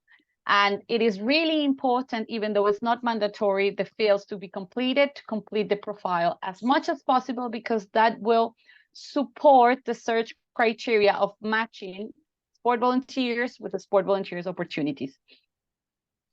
Now, if you want to join the house as a member organization, it's a different, so who can join? It's non-governmental and civil society organizations, youth volunteers, sports clubs, local organizing committees, cities, universities, NGOs, etc. And here the process is different. It's a bit different. So expression of interest, it needs to be sent to admin@houseofvolunteers.com. Then the person will receive a link to complete a small profile, and this expression of interest then is reviewed by the working group on new member organizations, and afterwards the profile is inserted in the website. Here I need to mention the house is totally free. There is no charge neither to the member organizations or the sport volunteers. Is just an initiative that comes from the challenges that we have experienced, that we have noticed that the sport volunteer world has, and we believe and we know that the world of sport cannot work or cannot function without sport volunteers. So this is just our way of trying to encourage and to lift the sport volunteer movement bigger and higher. So this is my presentation. I thank you very much for your interest. If you have any questions, you can contact us. And I really encourage you to join the house, to share your volunteer opportunities, to share resources, reports on sport volunteerism, to share your educational programs, your trainings, to help us contribute to the development of policy recommendations, and share ideas around the topic so we can support it and bring it to the next level. And with this, I finish my presentation. Thank you very much for your time. Thank you very much, Carroll, for a very interesting presentation, and thank you for sharing the work of the House of Sport Volunteers. We'll quickly move to last speaker for today, which is Cathy Wong. She is the Vice President of TAFISA Oceania, and she's also in the Fiji National Sports Commission. As a humanitarian scientist, Cathy Wong has ingrained the core values of social responsibility by ensuring that she gives back to the community in doing volunteer work. Cathy delivers professional care in all that she does, and always striving for excellence at all times through evidence-based practice to serve the people. She leads by example to ensure she maintains integrity at all times. A physiotherapist and leader, to now moving and sharing the world through sport and physical activity. Welcome, Cathy. It's a pleasure to have you join us. The floor is yours. Thank you. And good morning, good afternoon, good evening to you all from different parts of the globe. I don't have a PowerPoint presentation, and I apologize for that. The reason why is I'm going to be slightly different with my presentation. What I will do is I will share with you a case study. As a vice president of the Olympic Committee, I've worked in Olympic sports for some 30-odd years, predominantly been in the rugby field, but my background started as a scientist, as a sports physio. So as I said, today I'm going to share with you case studies of what I did in Fiji to drive the volunteer but to drive the volunteer numbers in ensuring that people did volunteer for sports and also for other things. To start with, I want to share that this all came about with the work that I did with the Red Cross. I'm also an advisor to the Fiji Red Cross in Fiji. So both organizations, the Fiji Red Cross and the Olympic Committee, are volunteer driven, with volunteer boards with a handful of paid staff. As the lead in these situations and in these organizations, firstly, I had to allow myself for change, which required a total reflection of my leadership abilities. Driving change meant changing myself first and having experience. So as a person who's long-term sports administrator, having experienced good and bad leadership, having experienced good and bad planning, having experienced good and bad execution, one thing I was determined to do was to ensure that volunteers, and in this case, athletes, had the right to compete with competent and efficient support staff and to allow them to carry out their jobs. And I wanted to see that volunteers and athletes became the focus of why we as sports administrators exist. I'm going to take you a little bit into how I strategized this with the Fiji Red Cross. Fiji was hit by a massive disaster in the 2016 tropical fire cyclone of category 5. At that time, we were in the process of restructuring our whole organization. And all of you who's worked with an NGO in the humanitarian space will know Red Cross is purely a volunteer-based driven organization. So what we did was rebranded. We called ourselves Always There. And then we sold the concept to our branches. This meant that we had to restructure our branches.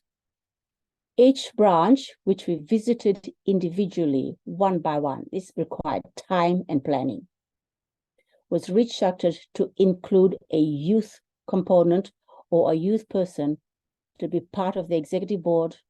And this translated into our board of the Fiji Red Cross, where we had a youth member, part of the executive board.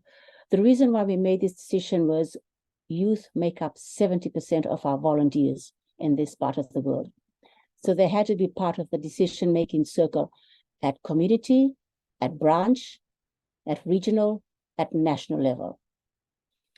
In sports, we translated the same thing to sports, where at the FASANOC, at the Olympic board, we had a post specifically created for a youth, or what we call athletes commission. In sports, we use a different term. We use athletes commission. So there was a position created especially for athletes commission that's translated down into our 44 national federation members in Fiji. So each of our national federation had to have a youth as part of the executive board. Then after visiting all the trainers, we decided that we had to train, and all the previous speakers have said time and time again, training of our volunteers. And when we trained the volunteers, our training was specifically targeted. We brought in an external facilitator. And I think I will say that quite openly, in the sports fraternity, we are not so open to working with other stakeholders. From a Red Cross perspective, I was used to working with total global external stakeholders. Coming to the Olympic family, tend to be a little bit inclusive and not work with other stakeholders. And I've been in the Olympic family for over 30 years. So we brought an external stakeholder, and this person was tasked to facilitate all our training based on one theme alone. And that one theme was values. This external was not told to go and talk about the Olympic values or talk about the Olympic movement or talk about the Red Cross movement. This person was told, you're going to train our volunteers on values. So call all the volunteers in, whether it be Red Cross, whether it be the Olympic movement. They were tasked to drive the training. Obviously, there was key decisions that were made there, but they were tasked to own, come up with their rules within the boundaries of what the organization would allow. And if there were rules that did not match the rules of the organization, there was dialogue and a common ground that was agreed to make sure that everyone's voice was heard and everyone's view was heard. Being heard does not necessarily translate into being executed. The paid staff was brought in, but the paid staff was not told to communicate. It was purely volunteers. So it meant driving the whole mindset, if I may put it, where the paid staff had to be subservient to the volunteers. It took us 2.5 years to change that mindset of I'm getting paid, I'm the CEO, I'm the finance manager, I tell you what to do, to now listening to the volunteers who will guide you in what they want to do, how they want to execute it, where they want to execute it. So this took us about 2 years for that mindset change. So the training was based on values. Some issues we had was obviously the senior citizens, if I may use the word, the seniors in the organization, had to allow to let go to power. And at the same time, the youth who stepped into that role had to allow themselves to step into that role with guidance. So that meant dialogue all the time. One of the things we found in Fiji, we did research has told us that there are different ethnic groups that will volunteer for different positions. That's not a bad thing. That's also a good thing. So we found that with the Itake, what we call the native Fijians, they were very, very good with people skills. They had excellent people skills, but they were not so good with other leadership skills. They were not so good with finances. So our training was targeted towards the ethnic or the native Fijians into enhancing their people skills so that if they did not have a job, they would get a job. If they had a job, they became promotable, not only in sports, not only in Red Cross, but in their lifelong skill. So that's what we did we found with what we call the Indo-Fijians. Their skill set was in planning and finance, but they had the most not so nice people skills. So again, targeted training towards these people to enhance what the qualities they already have. The others made good leaders, what we call jack of all trade, but master of none. So we found whatever skill set they had, and then again, enhanced the training so that they became lifelong skills. They could translate not only in sports, but in any way they went in the world. One of the other key things we really emphasized in our training was culture. Culture is very, very strong in our part of the world. In Red Cross, what we did was we introduced the culture of community ownership. In sports, how I translated into sports was we introduced the culture of you are going to own the podium position we're going to get at the Olympic values.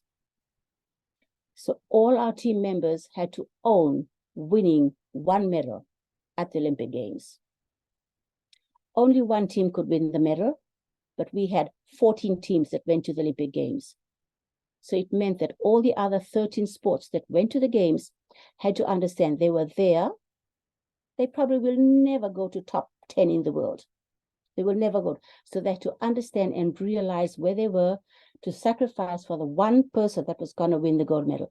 So that meant collaboration, discussion, give and take, both sides, understanding our ultimate aim, creating that culture in sports. We are one.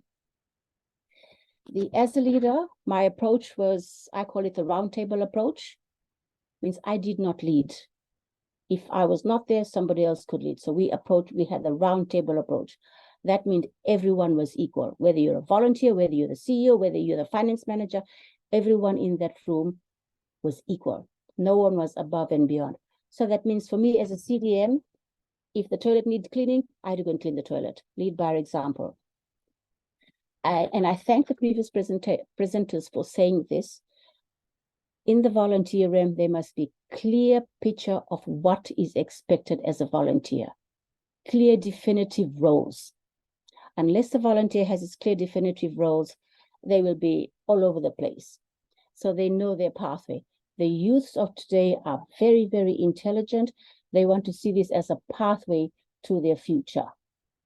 The senior citizens who have retired, they want to see this as giving back. So there must be clear, definitive pathways for the volunteers. And I thank House of Volunteers for the work that you're doing to make sure that we can have these skill sets certified so people can become promotable or get a new skill set job. So we sold the story to, if I may use, to the volunteers in the community. And we sold the story by using are professional sporting people. And I see in the chat group, there's some questions about professionalism versus amateurism. The approach that I used was I used our professional paid high athletes to join the team, come into the team, and they became volunteers themselves. So we drove the empathy, we drove the humanitarian, we drove the respect, we drove the integrity. We did not drive the Olympic Committee. We did not drive Red Cross. We drove values. One of the key successes to what I did was I engaged corporate social business community. I come from a small population of just under 1,300,000 islands, where we have ethnicity of Fijian, Indian, and others. So as I said, just under 1 million population. So I engaged the business sector and it targeted their corporate social responsibility. In Fiji, most business sectors will have what we call a corporate social responsibility. So I went big time out with my team to target the business sector to pay for the volunteer training, to pay for everything else that needed for the volunteer to drive. So the business sector became the push behind the volunteers. But this required one-on-one collaboration, one-on-one discussion with the corporate sector. You can't send your second IC. As the first presenter said, you've got to have a one-on-one. It must be the human touch. An email will not do it. A text message will not do it. You must physically go and sit with them in the office, one-on-one, human touch. Questions that we used in trying to engage, as I said, I've got 10 minutes. I'm just a little bit over time. My apologies for that. Questions that we use, I'm summing off now, was, as a volunteer, does this involve community engagement or you engagement? The volunteer and the athletes had to answer that question. When you come in, do you address your need or do you address the need of your community? In this case, your organization, which is a sport organization. Who owns this space? And I drove it from you as a volunteer must own this space, not the Olympic Committee, not the Red Cross. And the key question that we had to ask every volunteer is, why are you here? Your why. If they could not answer their why, that means they were in the wrong place. And maybe it was not their time to be there. So lessons learned for me was targeted approach with skill set, understanding the volunteer. Some of the volunteers that you get come with preconceived ideas. Great, you don't need to educate them, but they require managing expectations. Volunteers that have no skill set, open to learn. They're like SpongeBobs. They have nothing to lose. Requires extra training, but great retention. Interpretation of values was equal through any organization that I've been to. The application of values was different. Interpretation similar, application was different. So again, applying your values to the different organizations, whether you're at club, whether you're at national, or whether you're at international. Clear values outlined. For me, my success was regular informal communication, not the formal email. Regular informal communication, chat group, WhatsApp, Viber. 16 years on, I still have every year, all my volunteers, we meet. Those who are still in Fiji, we meet. Those who are not in Fiji, we Zoom, we communicate. 16 years on, and we still have this group that chat. It's about keeping that connection with your volunteers. The Rio Olympic team, every August, we have an event. And I get one of the major sponsors to pay for that event. If it's just a cup of tea, that's fine. You all mentioned training the volunteers. Appreciate your volunteers. Always, always, always appreciate the volunteers. Adaptive leadership. If you are leading the change, you must be an adaptive leadership. Volunteers change. Everybody changed. For me, a volunteer already has it. Our job as sports administrators is we just need to value them. And it's about the messenger. It is not about the message. The person you send out to gain and retain volunteers is more important than the message. In my part of the world, it's the person you sell. So sometimes, even though I'm the leader, I don't go. I send somebody else. It's about the messenger, not the message. And my success was based around putting the volunteers and the athletes at the center of everything that we did. Everybody else, CEO, you are there because the volunteers are there. President, you are there because the volunteers are there.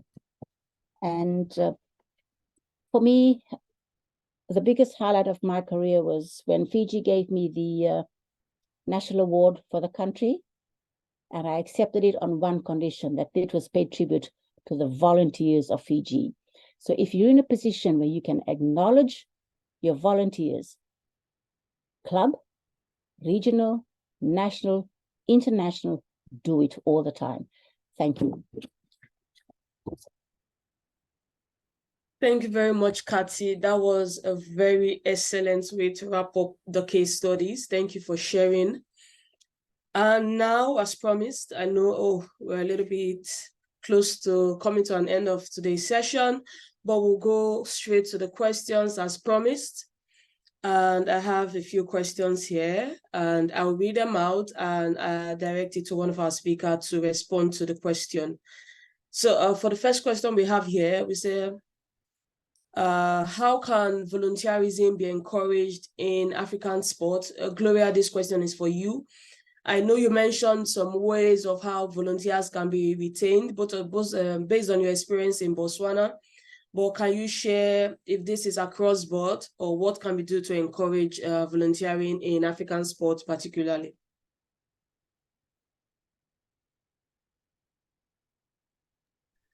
Gloria, yeah, okay. Yeah, thank you for the question.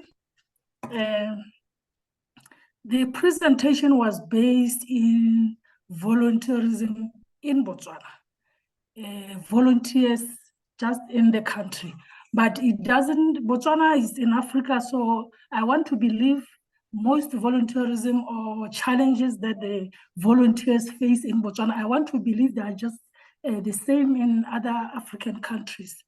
So to introduce volunteer programs as part of the curriculum, as one of at schools, as one of others have said, we have to understand the unique dynamics of local communities and involve them in decision making. That's very, very important. Communication and awareness, use local media, community gatherings, all those to give education to the public or to the community. As I presented earlier on, I mentioned one of the strategy as giving education to the community. We also have to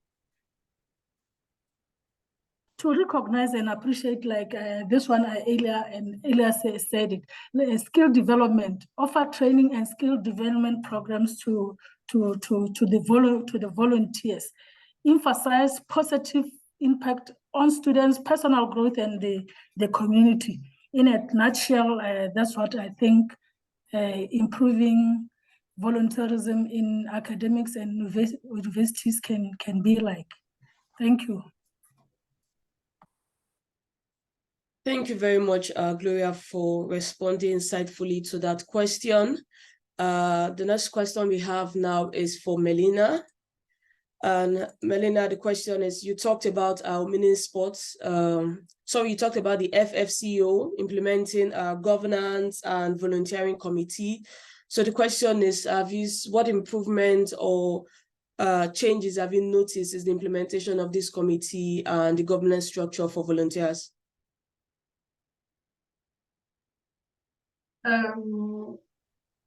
If I think I understood with the committee and the change, we say that we need to, like, it's an obligation with the law to have more women. So with the committee, we really try to have more women in it. We see the changes.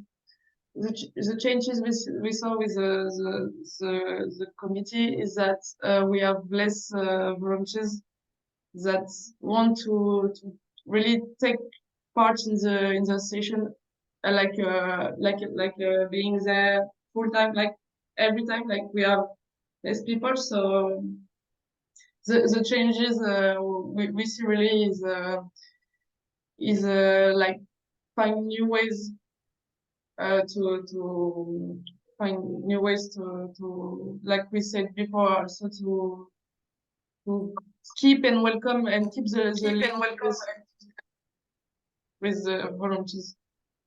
I'm not sure if I well understood the question. Yes, I think you did. I think you did. Or you want to add something, but I think you did answer the question. Okay, thank you very much. The next question we have is for Carroll. And Carroll, the question is, sorry, give me a minute. Yes, in areas, I know you talked about the House of Sport volunteers, and the question is, in areas facing high levels of poverty and unemployment, don't you think that paying a small stipend or incentive to volunteers, we encourage more participation to at least cover their expenses? I think the question was for Gloria, but I'm happy to start with the with the answering.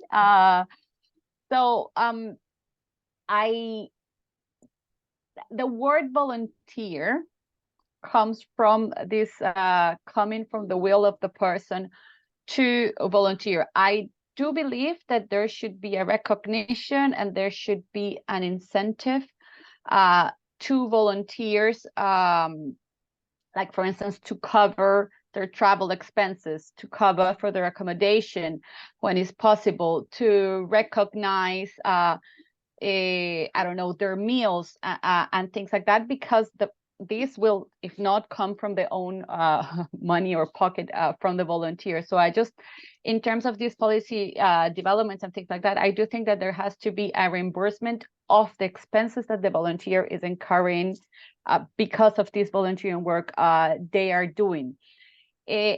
When you bring payment of salary of these kind of things into the conversation, then the volunteer term, the legal phases of it become a bit blurry and unclear, which will bring the conversation to a different level of legal regulations, etc. So as we were talking, Mr. Max, etc., there should be a respect and show this respect through the recognition of the time, of the value of the expenses. But a payment of a salary or a stipend is a different type of conversation. And I don't know if Gloria would like to add into that as the question, though. Yeah, thank you. Gloria, do you want to add anything to the response?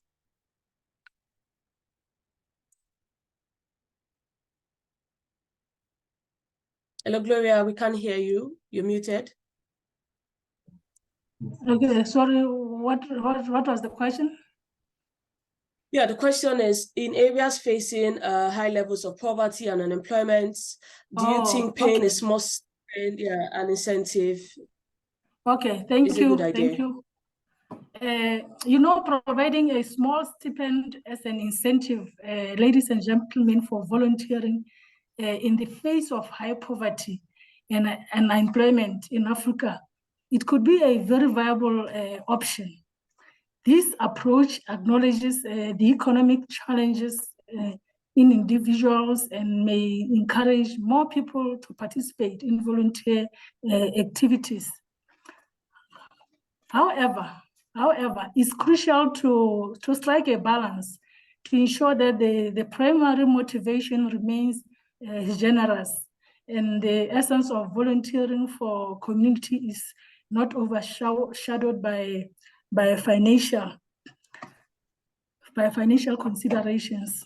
Remember, the issue of incentive should come from individual or respective sporting codes, like football, athletics, and etc. And codes, they get sponsorship differently. You know, a code goes out, looks for sponsorship, and some they get, some they don't. So the issue of incentive will need to be regulated or monitored, if I may say so. Because if you can say football will give incentive to volunteers, and we find that softball, for example, doesn't have enough resources to provide, then there can be a challenge also. So that's why I'm saying it need to be regulated. So like here in Botswana, I said our custodian is Botswana National Sport Commission. Maybe that's where the incentives should come from the mother body, from the overseer of sports, to avoid this inconsistency or imbalance. Thank you, but we agree that, and I fully agree that volunteerism should have an incentive. Thank you. Thank you very much, Gloria, for that response. And the next question we have is for Cathy. And I know you mentioned Fiji has a large base of young people. So the question is, how do you encourage persons to become volunteers when the long-standing persons in organizations are threatened by the younger generation, or they don't trust the younger generation, especially, I guess, the Gen Zs?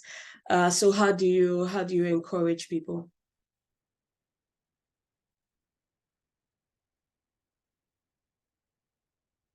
Oh, you muted. Okay, let me just. Okay, yes. Perfect. Yeah, sorry, my apologies. Yes, that is a challenge everywhere in the world. And I would say there's a whole lot of things that all the speakers can answer this. But in a nutshell, it's the person that you pick or that you select or that you appoint to start the dialogue is the key in this senior-young relationship. Okay, as I said, it's about the messenger. It is not about the message. So it's appointing the most appropriate person who will initiate an honest, open, straightforward dialogue. And in my case in Fiji, when we had this, if the senior citizen or the senior person was really not conducive to trusting, and that is very, very true, it happens everywhere, I would pull that senior person away. We will have a one-on-one behind the scene. Why? What do you feel this? What makes you think that? What is your experience? So going back, getting them to pull out the answers from them. And you find when you do this conversation behind the scene, slowly they realize that they just don't want the young ones to take their job. Simple. And then it's, okay, why don't you look at it the other way? Would you consider mentoring these people, guiding them? When you put them where they take on that you find they will a little bit more open. But again, this is a very sensitive area, and the dialogue you have, the person you choose to create this dialogue has to be the right person, because that person can just destroy the whole thing. Because it's about negotiating your different personalities, and you will have different personalities. Those of you who it's a great idea to have leadership training, because they will teach you about identifying the personalities in your group. Who are the dominant ones? Who are the introverts? We call it the DISC. Who are your social innovators? Who are your commoners? Who are the communicators? So you wouldn't put a D with a C. You put a D with a C, or they will fail straight away. You put an S with a C, they will work. So you put a social with a common, they will work together. So knowing your personality traits within your volunteers is actually a key thing in mix and matching who works with who, especially when you're dealing with the older, ancient, archaic people who don't want to move from their chair. And you need to put a bomb under their chair to get them out of there. Okay. So that is the thing. And for me, yes, I mean, we all go through it. So my key is picking the right person to initiate and start this conversation with the two. And for the youths, I will always say, be patient. Take the youth by the hand, hold them by the hand, take them through the process, sit with them, beside them. When they are being ridiculed, you stand up for them. If you are the person in the lead position, and if you see somebody just ratting, oh, you don't experience this, you stand up for the youth and say, right, can we please have respect? I go back to Mac's thing. respect for everyone in that room. And if the seniors don't have respect, then there's no place in this room for you. It goes down, and sometimes you have to have that hard conversation. Yes, it is a humanitarian space, but it does not mean you disrespect people. And you have to call out people who disrespect people within that room.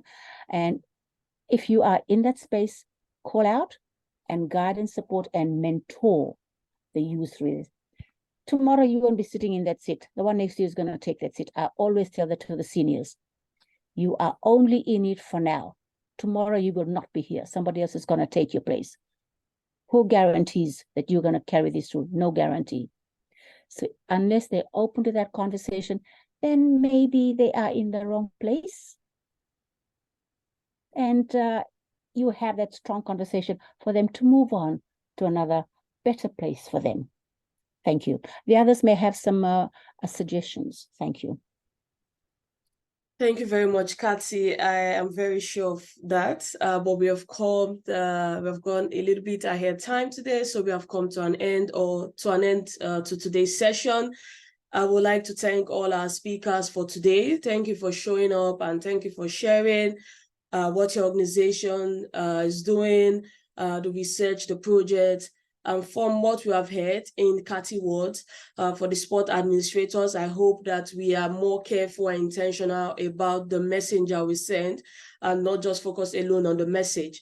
And for our participants who are probably volunteers or interested in volunteering, I hope that you are more open-minded to learning and developing people's skills, and also be open-minded to managing your expectation, depending on the project or organization you join to volunteer with. We will share the recording afterward on our YouTube channel, which is TAFISA. A big thank you to all our participants joining from different parts of the world. I am very sure you learned a thing or two today. And this is where we draw the curtain. Thank you very much, and have a pleasant morning, afternoon, or evening. Thank you. Thank you. Thank Have a you. lovely day. Thank you very much.